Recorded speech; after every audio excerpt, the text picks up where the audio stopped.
Continuamos hoy, amigo oyente, nuestra marcha por el libro de Nahum y regresamos a nuestro estudio en el capítulo 2. Vamos a comenzar hoy con el versículo 5. Estamos estudiando una sección donde podemos ver en realidad la aniquilación de Asiria. Ese es el tema del capítulo 2. La justicia y la bondad de Dios son demostradas en su gran ejecución de su decisión de destruir a Nínive. No queremos dedicarle mucho tiempo a los detalles que se mencionan en el resto del libro, pero lo que aquí tenemos en realidad es algo muy detallado y una descripción muy vívida de la destrucción de Nínive.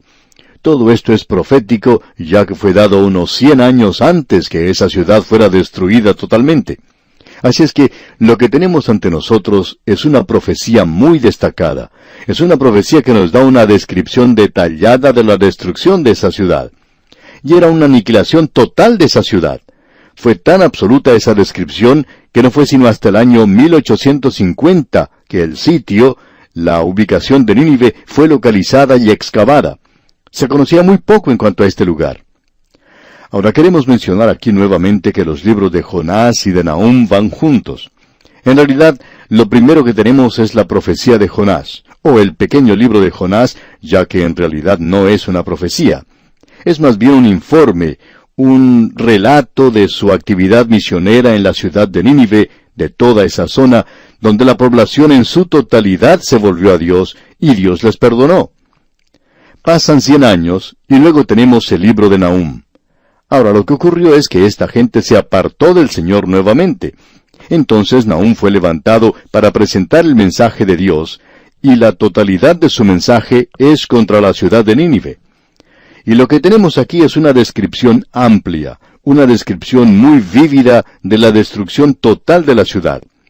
Ahora, el versículo 5 de este capítulo 2 de Nahum que estamos estudiando dice: «Se acordará él de sus valientes, se atropellarán en su marcha, se apresurarán a su muro, y la defensa se preparará».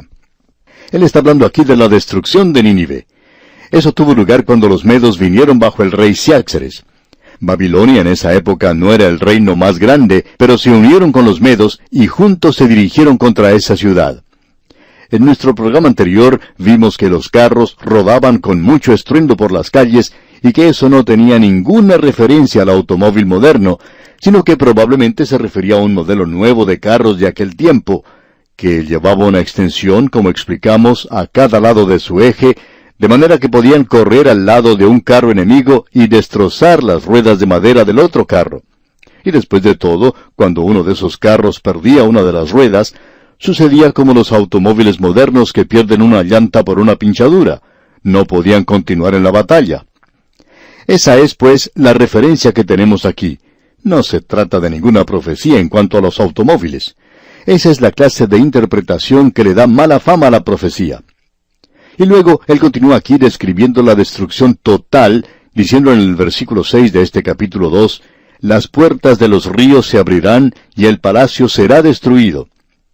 Obviamente el río Tigris iba a ser desviado hacia la ciudad. Como dijimos anteriormente, fue durante este tiempo en que se llevaba a cabo esta campaña que hubo mucha lluvia, fuertes lluvias en esa zona, que causó que el río Tigris se desbordara. Y cuando eso ocurrió, las aguas se llevaron una porción de los muros de la ciudad. Usted puede notar muy bien lo que este versículo nos está diciendo. Es indicativo de que esto había ocurrido. Dice, «Las puertas de los ríos se abrirán, y el palacio será destruido». Es decir, que las aguas desbordadas iban a destruir ese palacio. Creemos que la base, el cimiento de los muros, fue llevado por las aguas, y se nos dice en la historia profana que parte del muro fue derribado.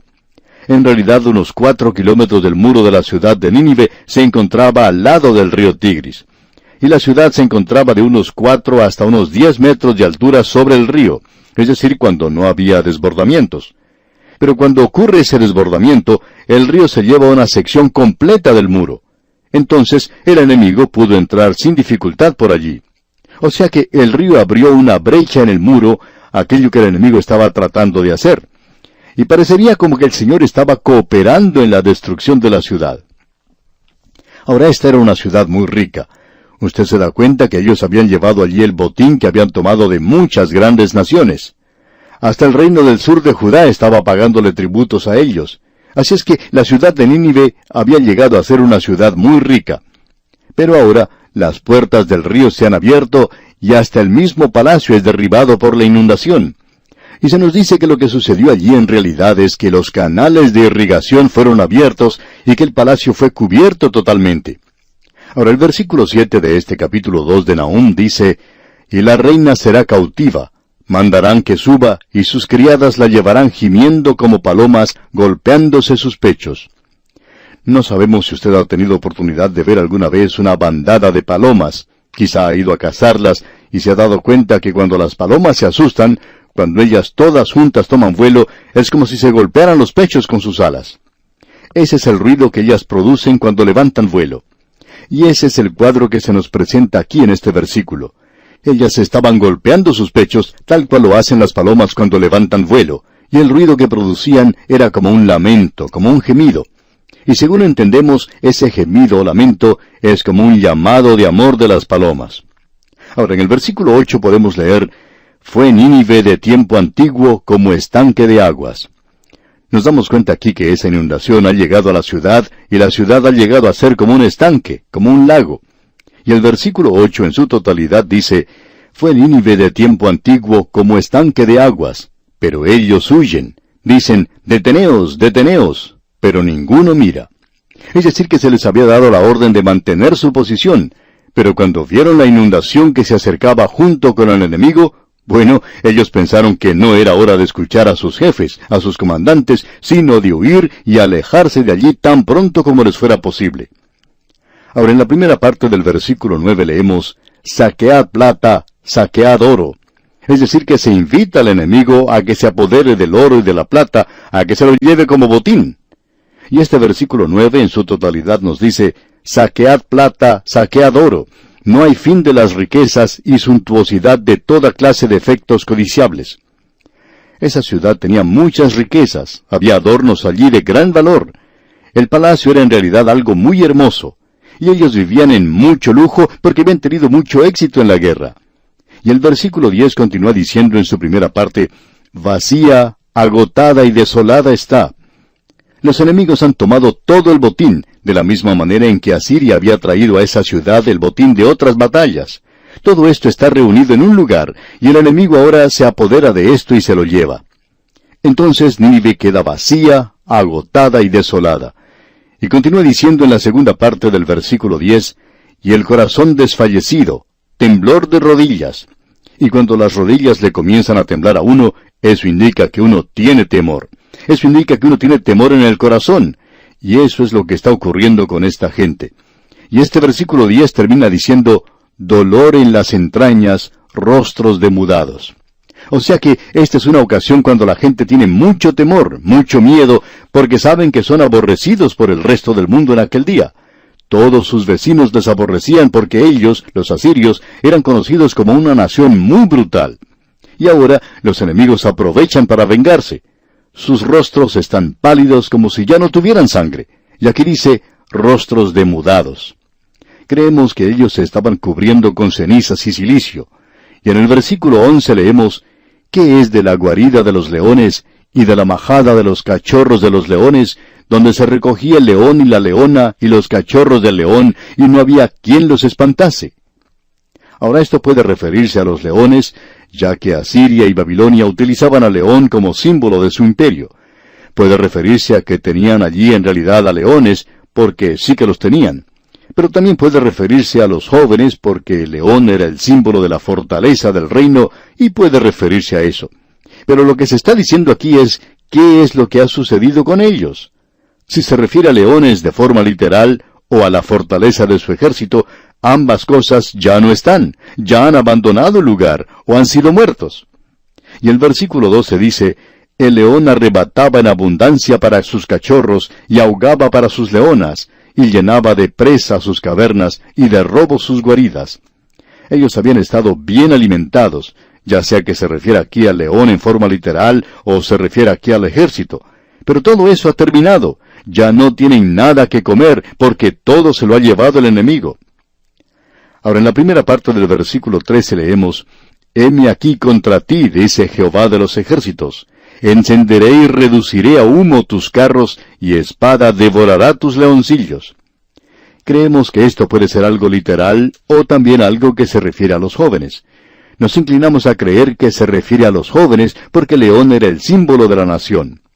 Ahora el versículo 13 concluye diciendo, y cortaré de la tierra tu robo, y nunca más se oirá la voz de tus mensajeros.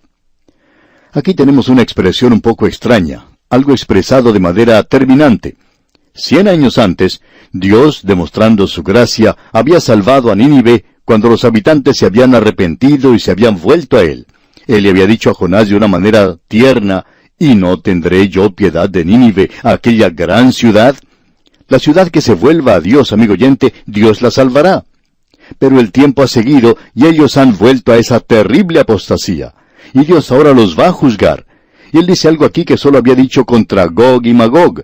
Y muchos de nosotros creemos que en los capítulos 38 y 39 del libro de Ezequiel se refiere a la moderna nación de Rusia. Y creemos que esto ha sido establecido por eruditos de tendencia conservadora. Más aún, no creemos que nadie diría que no es así, excepto por supuesto el liberal que deja de lado hechos y evidencias. Ahora Dios está diciendo, heme aquí contra ti. Y aquí tenemos una norma establecida. Tenemos a un pueblo que ha tenido un mensajero con un mensaje especial de parte de Dios. Ellos se habían vuelto al Dios vivo, pero ahora le han dado la espalda.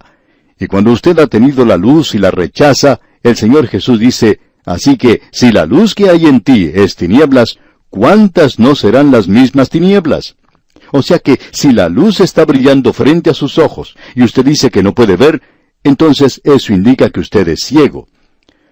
Usted recuerda un incidente que contamos hace algún tiempo, de una explosión que tuvo lugar en una mina, y que había atrapado allí a algunos mineros.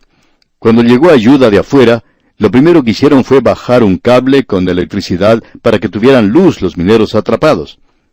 Allí entre ellos se encontraba un joven que, después de haberse encendido la luz, preguntó, ¿y por qué no encienden la luz?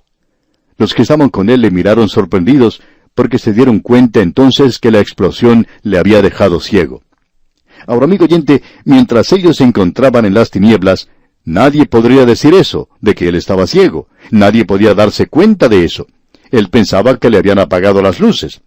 Pero ahora, si la luz que en ti hay es tinieblas, ¿cuántas no serán las mismas tinieblas? Y eso indica que usted está ciego, y ese es el cuadro que tenemos aquí. Esta gente había tenido la luz, habían rechazado la luz, y cuando uno rechaza la luz, entonces su responsabilidad es mayor. Así es que Dios está diciendo, heme aquí contra ti. Él no dice esto muy a menudo. Él solamente lo dice aquí, y lo dice también contra Gog y Magog. Y hoy escuchamos de esas filosofías que están totalmente opuestas a Dios. Pero Dios ya les ha dicho, y mucho antes que aparecieran en la escena, les ha dicho, heme aquí contra ti. Y eso es lo que Él está diciendo aquí cuando habla en cuanto a Nínive. Y en este versículo 13 leemos, heme aquí contra ti, dice Jehová de los ejércitos. Encenderé y reduciré a humo tus carros, y espada devorará tus leoncillos, y cortaré de la tierra tu robo, y nunca más se oirá la voz de tus mensajeros. Esta es una destrucción absoluta, total. Y vemos que Él habla aquí de un modo terminante. Eso es lo que Dios está diciendo.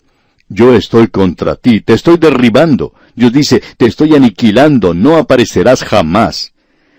Este debería ser el mensaje hoy para aquellos que han dado sus espaldas totalmente a Dios.